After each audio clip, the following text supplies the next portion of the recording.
I mean, Tommy is like, a baby's gotta do what a baby's gotta do. And Buttercup's like, listen, Mojo Jojo, I'm gonna whoop your hiney. A baby's gotta do what a baby's gotta do. A baby's gotta do what a baby's gotta do. So I just kind of followed her rhythm. Welcome to Lightweight's podcast. My name's Joe. Today's guest, E.G. Daily. Smelly cat, what are they feeding you? Smelly cat, it's not your fault. Wow, that's great. Oh, yeah? You could totally sell this. She goes for the intellectual type, such as myself. I like a big glass of water. You might recognize E.G.'s voices from your childhood if you watched RUGRATS, POWERPUFF GIRLS, or any other show. She also starred in films like Pee-wee's Big Adventure.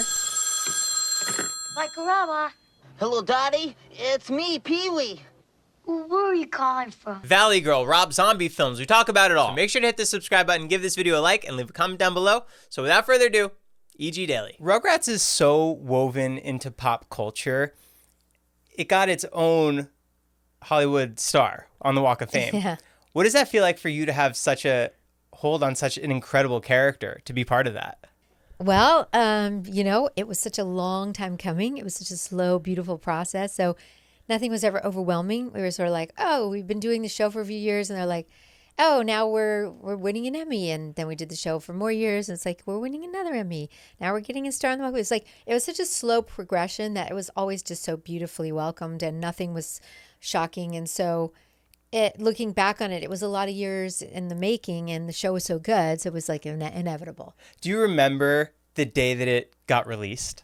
I don't remember the exact day it got released, but I remember the parties, like the release parties and those things were really fun. The big premiere parties. I remember those. Were there logos and Tommy Pickles everywhere? Well, the Tommy Pickles stuff started to kick in like as the show was going, then there was more and more RUGRATS. There was more and more like, DVDs, CDs, whatever it was, toys, dolls, everything again started to build out. It took a little while, but it was like, so right at the beginning, it wasn't as like, you weren't seeing RUGRATS everywhere like you're seeing right here. And you almost didn't go to the audition. Yeah, that's right. You did your homework. Yeah, that's right. I almost didn't go. It was my first audition for, it was my first audition. I'd been doing a play and some guy was like, you should do voices. You're good with your voice. I was like, great, cool. And so then he called and said, I have this audition for you. And I was like, oh, I can't make it today. I'm having some work done on my condo, but I'll get you the next one. And I didn't want to be rude because it was the first one he was sending me out on, this agent that I met.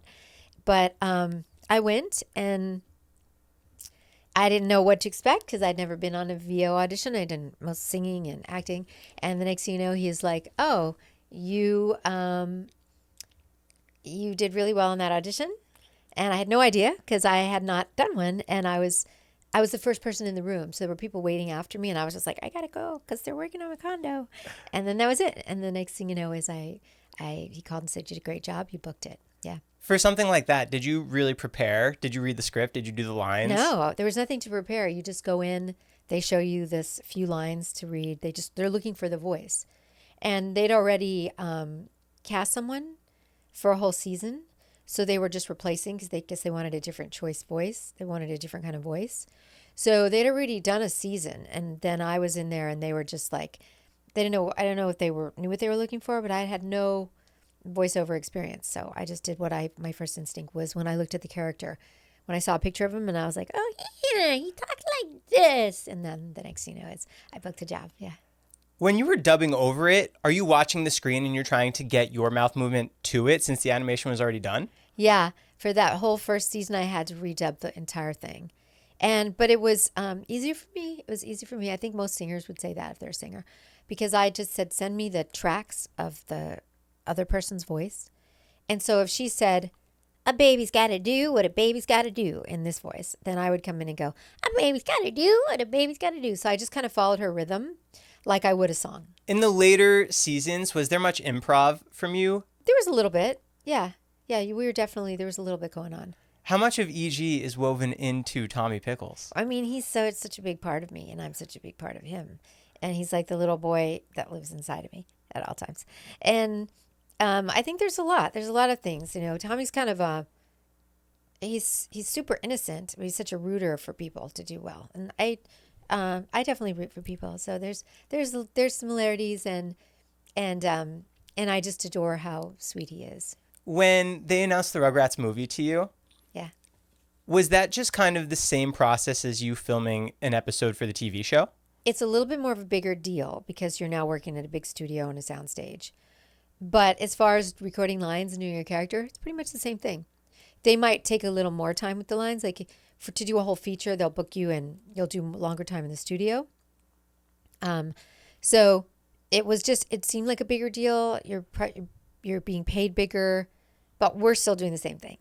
We're just walking in and doing, I'm going to do my lines today. Here we go. And then that's it. You do your lines and then you're out of there. But it's a feature and you're getting paid more, and there's more momentum around it. There's like more minutia because it's going to be a big feature. Do you remember that release party? Those were always big. Those were like, my kids were little and I would do the red carpets and they would do huge parties. They would do like, they'd have stations of candy and stations of like fun stuff. So those were a really good time. With the Rugrats reboot, when you heard that it was coming back, how'd that make you feel? It was pretty, there was a little buzz about it for a little while. There was like, oh, we're going to do a reboot. There was definitely a buzz about it, but nobody knew when. This was going on for years. And when they actually started talking about it, it was very exciting because we hadn't done the show in 14 years. We were on like a break for 14 years. Hi, Fly. I know, there's a There's fly. a fly in here. He snuck in. With that being a 14-year gap, did you think that your voice changed at all as a voice actor? I mean, your voice changes as you get older. It tends to get deeper, a little bit deeper. As when you're young, if you look at me in movies when I was younger, my voice was a little, actually, when I was younger, I was singing a lot. So my voice was husky, but I still sounded young. And then as you get older, it gets a little deeper. And I haven't been singing as much as I was when I was younger. So my voice is a little clearer and it's a little lower. So there was definitely like, we had to audition for our parts. Which is crazy, but when you think about it, it does make sense. Yeah, I mean, they hadn't heard anybody for a long time. And sometimes people they don't want to do their job again, or sometimes their voice changes, or you know what I mean, or you know what I'm saying? Yeah. Yeah. So yeah, and thank God, we're able to kick back and say, I like a big glass of water. Yeah, he just came right out. You did something on another podcast where you gave voices to characters, or you gave it to Graham and Jack, the Iced Coffee Hour podcast. Yeah. Can I show you a couple photos and you tell me what their voices would sound like? Sure. That's a fun game. Ready? Yeah. Hello, ladies and gentlemen. We are here today to tell you all to be kind to one another. I guess that's my first instinct. It's really good. All right. Oh boy, this is burger, and I really like a good burger. Come on over for a burger. Hello, darling. Well, why don't you come over here and we will talk more specifically about what you can do about your hair or your mustache. I'll do him like that. I see this guy every day. Well, everyone, here we are, and I am a Quaker, and we are going to eat some Quaker oats today. As a man, I don't usually do men, but it's fun. This one's pretty big in Italy. Pretty big in Italy? Yeah, well, I'm here, I'm half naked, and if you want some, come on over here. That's how I do him. But he's good. Would you do a lot of side characters like that, of just one-offs? Side characters of one-offs? Like, we have this one character, we just need someone to pop in. Would you get those a lot? Well, when you're doing the show, like let's say I'm doing Rugrats, Okay. and then there's a little character that they need a voice for, they'll more easily come to me and say, "Can you just do this voice?" Since because they know my voice range and can go anywhere. So, yeah, it's beautifully flattering when you get to like do an extra little voice here or there. It's like, "EG, can you handle this this little old lady? Oh, we're going for a walk, honey. Can you do that, lady? Honey, or EG, can you do that little girl? She's at the grocery store and she's yelling at her mom, Mom, I don't like it. So it's like, yeah, they'll ask you to do different voices if they know your repertoire and they know you're versatile, and it's great because you get to do more. What do you enjoy more, voice acting or live in-person acting? I like both. I like voice acting because voice acting has nothing to do with how you look, and so you can play a doll, a box, a ball, a candle. you know, a little kid, an older lady. You're not defined by how you look. You can do the voice of a pencil. Let's draw. You know, you know what I'm saying? So that's the cool thing about not being on scene when you're doing voiceover. And then when you're doing on camera, you get to dress up, which is super fun. So it's like and I do a lot of like, you know, the Rob Zombie movies I've done where I get to dress up very, you know, kind of wild, which I love to do. So I really like dressing up, and I just really love that. I love getting to play a character and change my hair, change my look a bit, change my wardrobe. I just love it. What was set life like on Devil's Rejects? Well, Rob Zombie is a really cool dude. He's very, you wouldn't expect it on set. He's kind of mellow. He laughs a lot when he gets into things when he thinks you're being a goofball. But he's also like a really good director. So he's very specific about what he wants. Like he knows, well, if you watch him and you see how he dresses and you see probably how on tour, everything is very meticulous. He's very artistic. You know what I'm saying? So that's what it's like on set. Like Rob will, when you're getting wardrobed for your character, he's involved in every piece of it. He's very into wardrobe and stuff. So he'll be in the wardrobe trailer. I'll go in and out of the dressing room, come out, and he's like, bigger shoes, tights go higher on it, like, you know, whatever. He's very meticulous. So I just love working with him. Rob's great. Did you know him prior to that movie? The first one that I did, no, I didn't. I just like got a call saying they want you to be in a Rob Zombie movie. And I was like, really? You know, actually I didn't know it was Rob Zombie. I just heard you just got offered this role in this movie. The only kicker is you have to go on the set today. And I was like, what? Oh, you got the call that day. Yeah. And there was another actor who I guess didn't make their flight. Hi, Fly. Hey, guys. Hi, guys. So yeah, there was another actress who I guess missed her flight. And I was like in the radar for that character, I guess after that person. And so I was like, okay. So I showed up, and that was that. What an incredible movie to be part of. Yeah, it was great. I love that film. It was great. And then I got to do the next one, which was not the next film in a row, but then I got to do Sex Head in 31. That was really fun. Are all of them pretty extravagant as far as like the costumes and the designs? Because they have a really gritty look to them. He's a true artist. He's really detailed. The color schemes of the movie, the way everything looks film-wise, the cinematography, he's really like a part of all of it. That's so cool. Yeah. I think he's such an incredible artist. Can we go back to Pee-wee's Big Adventure? Yes. What was working with Paul Reuben like? Oh, he's great. Paul was just like, when I first met him, he seemed kind of mellow and sweet, but very genius. Like you could tell he was just like supersonic genius working on his mind is like, and also like very childlike too. So he really is like childlike, but he also is genius. I mean, he writes all that stuff. So you don't think of him as like the writer or the creator. You think of him as this quirky, fun character that's forever. Well, Pee-wee will be forever, especially now, forever. So he kind of just was this beautiful, sweet kind of, his speaking voice was kind of soft, like gentle.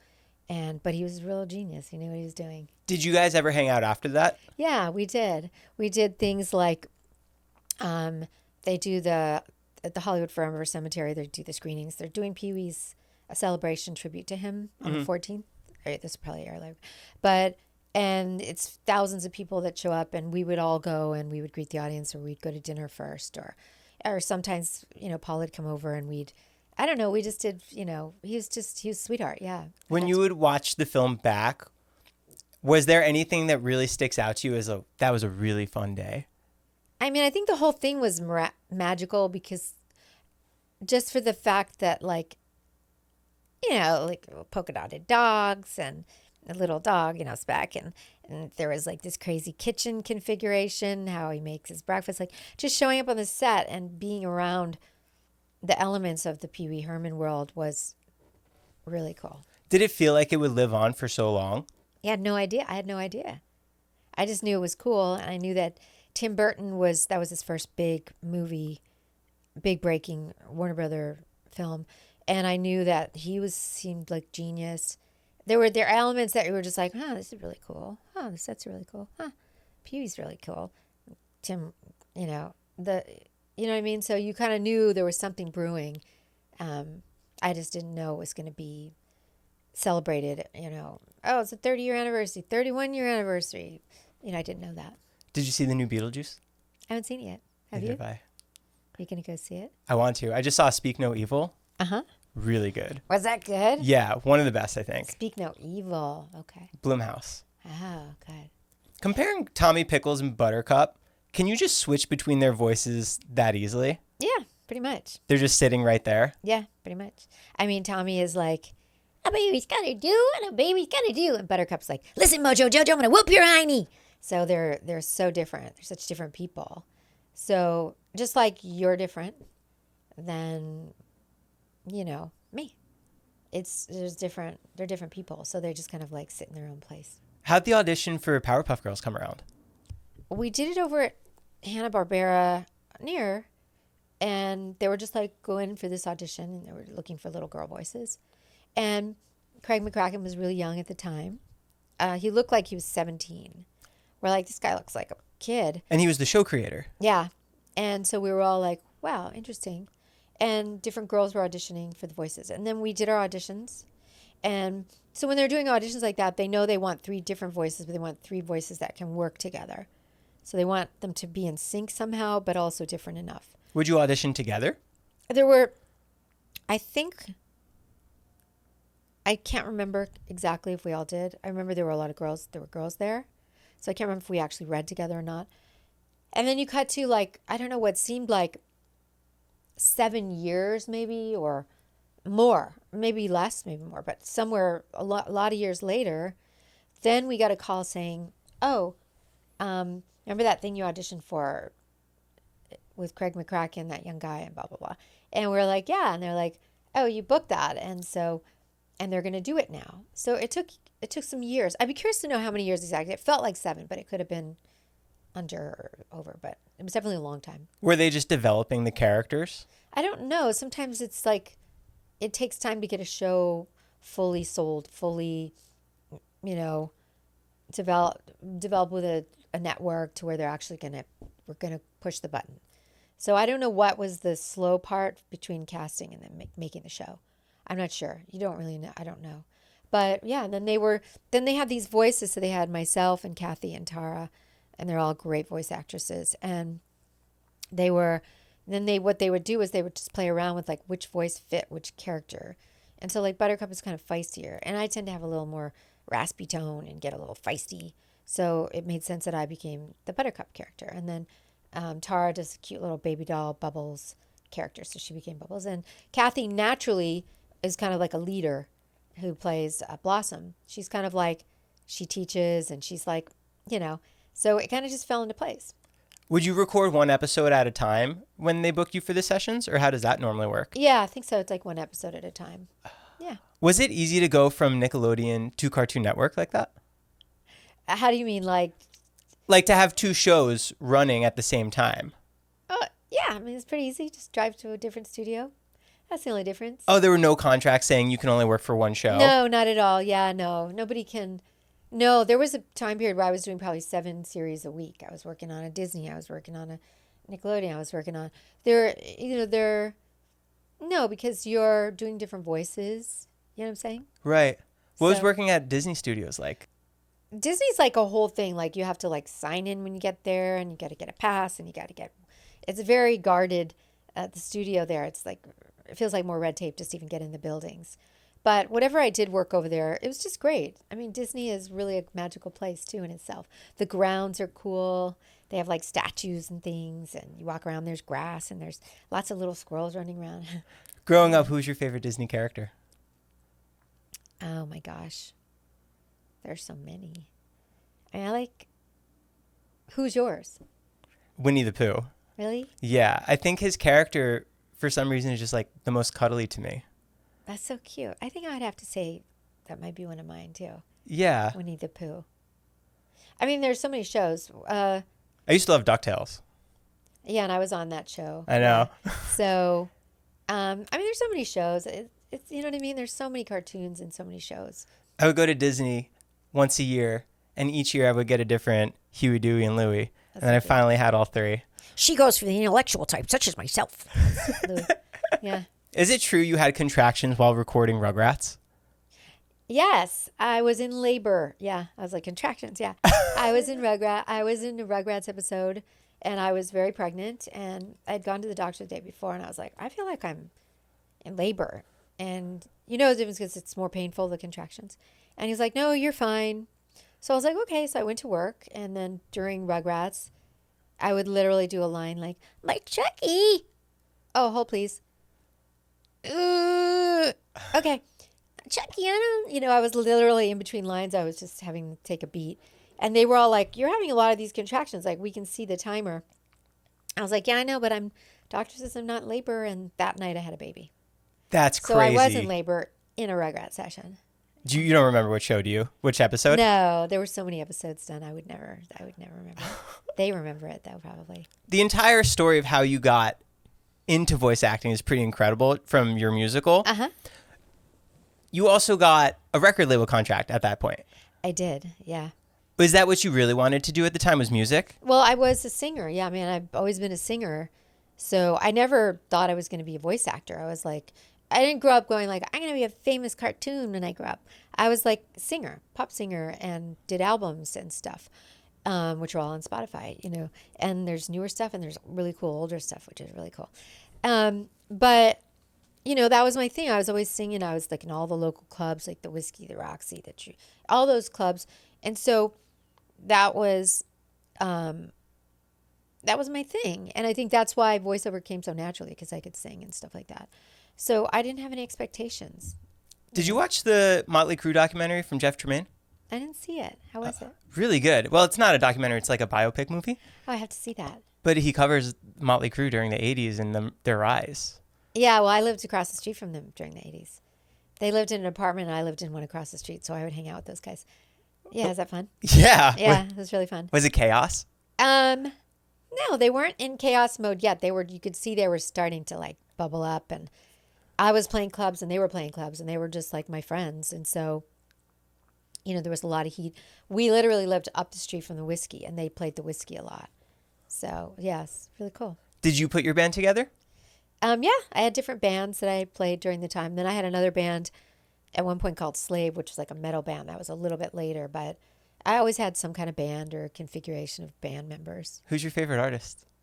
Rock artist? Pop artist? Rock. I mean, Coldplay's not rock. Coldplay is like, what are they? Pop rock? I like Coldplay. Are you gonna say like rock bands? I mean, Motley Crue was really cool back in the day. That was like really fun. But I would say, so back in the day, there were all kinds of bands. There was all those rocker bands. But like now, are you saying? Yeah. Now.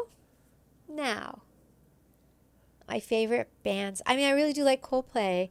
Did you go to their concert when they were just here? Not the recent one, but I did go to one at the Hollywood Bowl. It's wild. With the bracelets? Yeah, I love that. So cool. I love them. I just like their music. It's very kind of, I don't know, it just moves me. Other artists, there's so many artists. There's so many artists. I like all kinds of music, and I even like score and soundtrack music. Like, I'm a big fan of like music for film and stuff. Like, I could just close my eyes and listen to film score. When your song was placed in Scarface, yeah, how did that come around? I had been working with this great record producer named Georgia Moroder, who produced all the Donna Summer hits. What a feeling, all those. No, that was Flashdance, but Donna Summer did all those big dance hits, and he also did the Flashdance soundtrack. So he was a really big producer. So I started working with Giorgio. I want to make sure I stay on point of your original question about Scarface. So I was working with Giorgio, and with Giorgio there was a guy named Keith Forsey, and there was a tribe. There was Harold Faltermeyer, who did the dun dun dun dun dun dun dun Axel F theme song. That whole tribe, there were all these guys. They were European.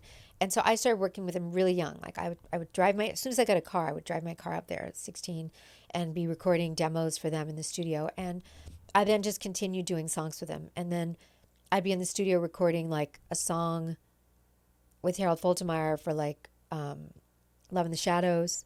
that I ended up writing with him. And then some producer would come in and be like, oh, that's you singing? I'd be like, yeah. And they'd be like, can you sing our song for, and it was like different things like that would happen. But because I was working with Keith Forsey too, then I ended up doing that waiting song for, oh no, that was a Breakfast Club. Sorry. Scarface. There's all these soundtracks and they're all in that time period. But Scarface was all the demos. I had done some demos for Giorgio, like I'm Hot Tonight, whatever that was, that later got into Grand Theft Auto. And so all those songs were demos I had been doing for Marauders, and they just started placing them. Do royalties for songs work the same on movies like that? You know, this is a really good question.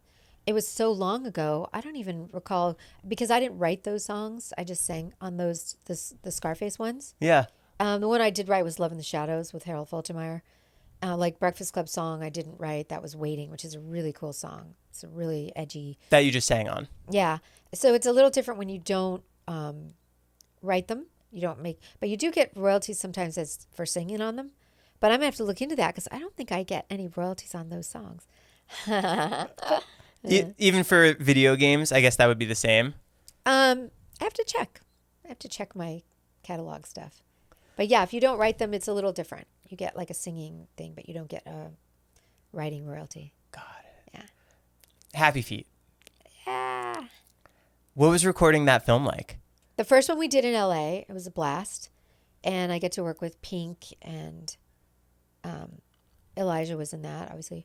That was really cool. The first one was really cool. And Pink played my mom, I guess, in that. Yeah. It was lovely. I mean, it was lovely. And George Miller, I'd already worked with, the director. I did Lorenzo's Oil with him, and I did Babe 2 with him. So I already had a lot of history with this director. So the first one was amazing. And again, we filmed it here.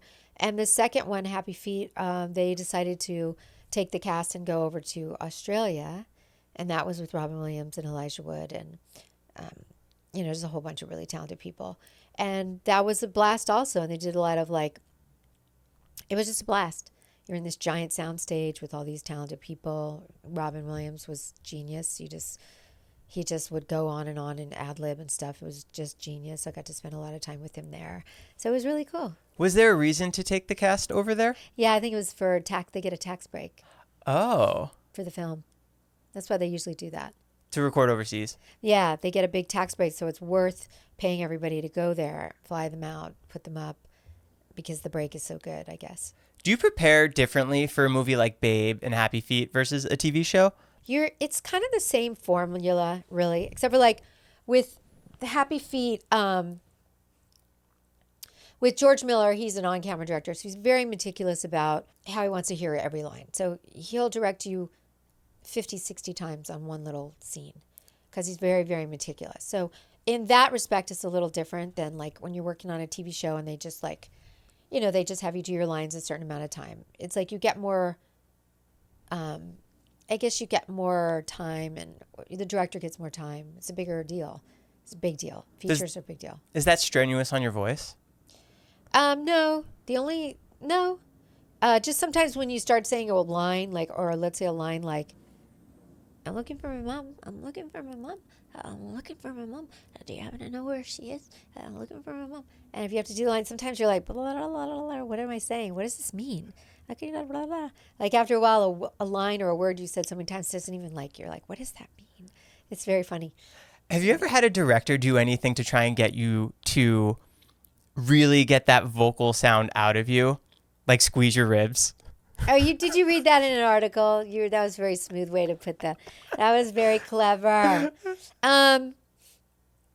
Yes. Okay. So George Miller, same director. When I did this movie called Lorenzo's Oil, which was about a boy, it starred Susan Sarandon and Nick Nolte, and it was about a boy who had some kind of illness where the lining of his brain sort of was deteriorating, and then this family ended up discovering this oil that helped him. So it's a very beautiful movie, and it's based on a true story, I think.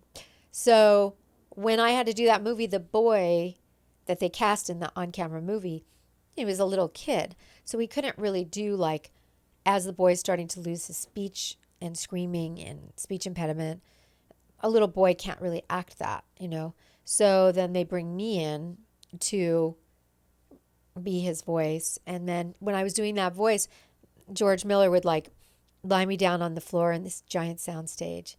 And then he would be kind of near, like us to the side of my body, and he'd be like pressing on my stomach or rib cage as I would say a sound. So if I'd be like, I want to ride my bike, like I want to ride my bike, he would be like pressing my body so that I would be like, it was more convulsive or something. And then, or I'd stand in front of him and he would like squeeze my ribs like that, so that whatever the sound I was making would come out sounding even more distorted somehow. So he had his funny way. But I think he was a doctor, so he kind of knew the body and stuff. He knew how to make that happen. I guess so. Wow. I guess if you're going to squeeze someone's rib, it's going to change the way they sound Yeah. while they're talking. Do you do a lot of your recordings now at home, in your home booth? Yeah. Yeah. I mean, I did, when we started doing Rugrats again, the Rugrat reboot was during COVID. So we're really happy because I was like, oh my God, they're going to start doing Rugrats. And they're like, do you have a booth? And I'm like, yeah.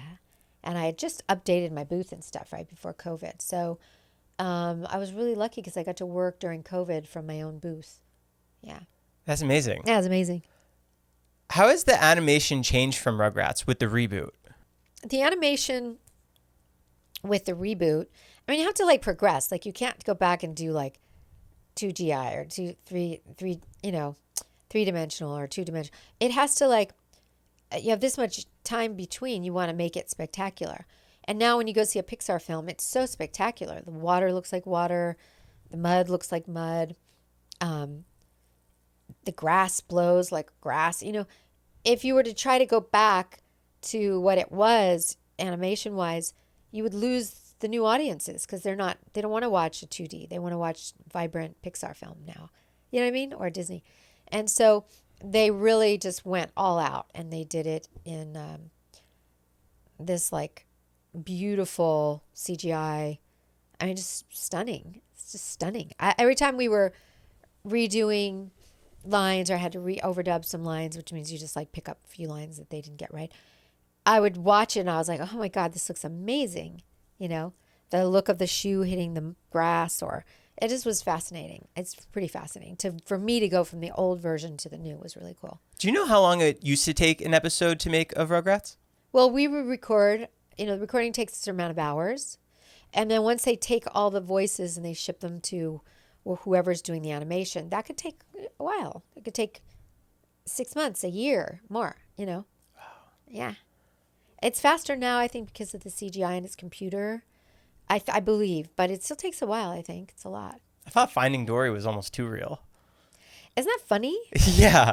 I'm watching the water. It's crazy. It's crazy. What is this? Those are both for you. I like it. A giant bottle. Thank you. So yeah. One of my favorite shows, Friends. Oh my gosh. Writing with Phoebe Buffay. Smelly cat, what are they feeding you? Yeah. How did that audition come around? Did you do your research on that too? 'Cause that's I might have. All the stories are kind of crazy. Does this look okay? Yeah. I had just had a baby.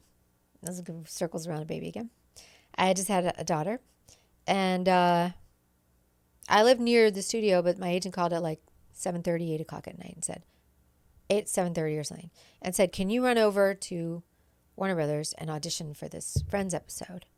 They need somebody who can play guitar and sing. And Audition at night. Yeah, normally that's not how it works, but they called me last minute and said, can you run over and audition for this Friends episode? And I was like, oh, I just had a baby. I very, very recently just had a baby. So I don't think so. And he was like, can you just try? Because they're calling, they want to, you play guitar, you sing, you're one of their interests. And can you just try to go over there and see if you can do it? And I was kind of like, well, I guess I could try, but I had to bring the baby because I'm not prepared.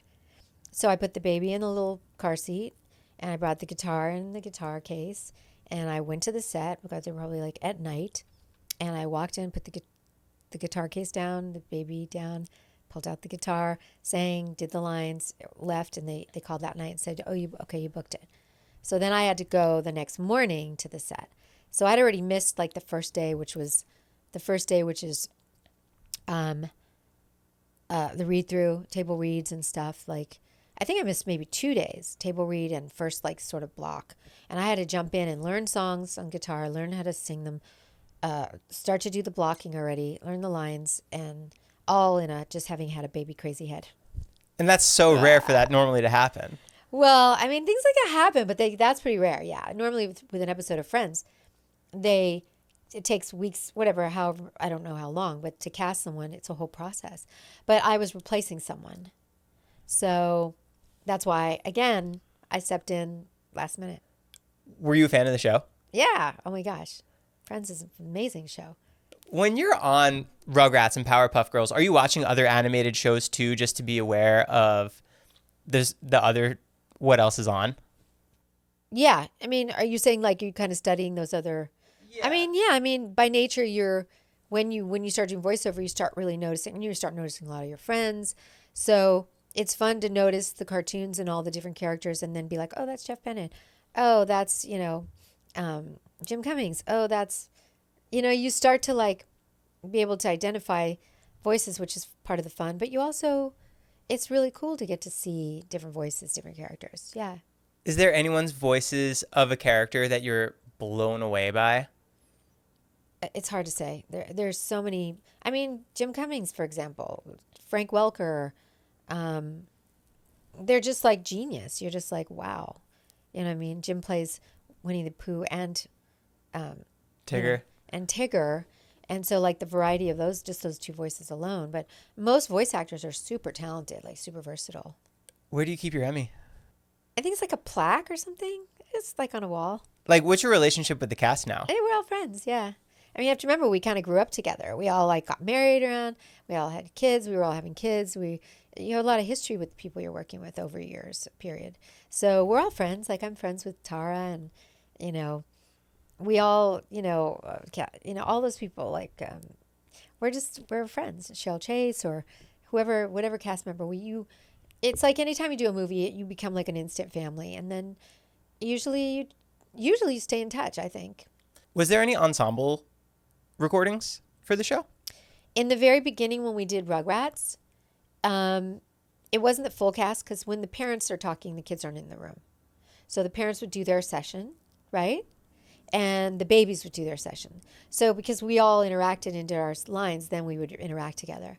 But that was in the beginning. And then later, as the season started to go, they started just having you go in and do your lines. And it was just more efficient, it felt like. And would you do it back and forth with a vocal director? The director, yeah. Oh, the director. And you already had worked for years and years with those characters in the booth, so you kind of knew how they were going to respond. So you were able to respond in a way that you go like, I know how Chucky would respond to this, So, yeah, just after a while, they would just bring you in for your lines. And especially during COVID, everybody had to just like work on their own. What's your recording schedule like now? Well, there's been all these strikes and stuff. So, right now? I mean, there was a lot of strikes, so everything was kind of like quiet. Although Rugrats I was still doing. I just sort of finished doing some recording for Rugrats, and I was doing some Grimsburg.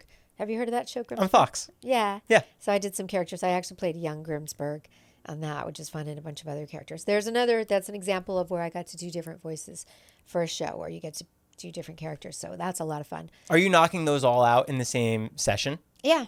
Yeah, they're usually just a few lines. The other characters are usually just a few lines here and there. Oh, this little girl's chasing her mom. Can you do that line? Oh, there's a newscaster in this scene. Can you do her? So you're like, will they see? We're coming up next on I'm Francesca Capucci on the Cape Island News. Whatever it is. There's a real lady named Francesca Capucci. I remember her.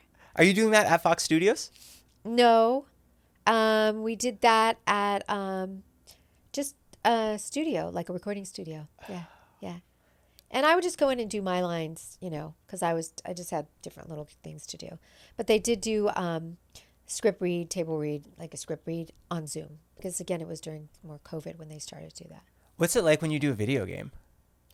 Video games are a lot of screaming. So, it's a lot of screaming. Like I did Doom. But my voice there was just more like computer voice and, counting. 1, 2, 3, danger, danger. Weird little.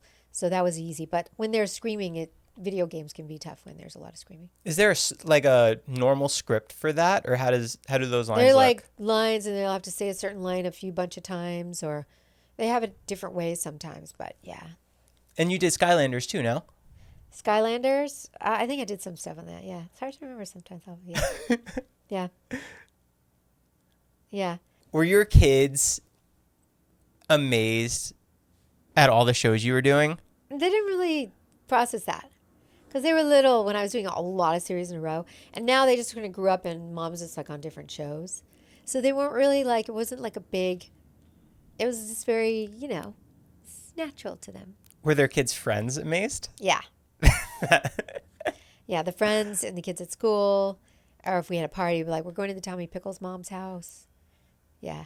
Or if there were like school functions, like auctions, those silent auctions, or then those were a big ticket. Like, oh, Tommy Pickles will do a voice memo, voice record for your answering machine, or Tommy Pickles will, there were things like that I would donate for the school school fundraisers, and that was fun, and those were always hot tickets.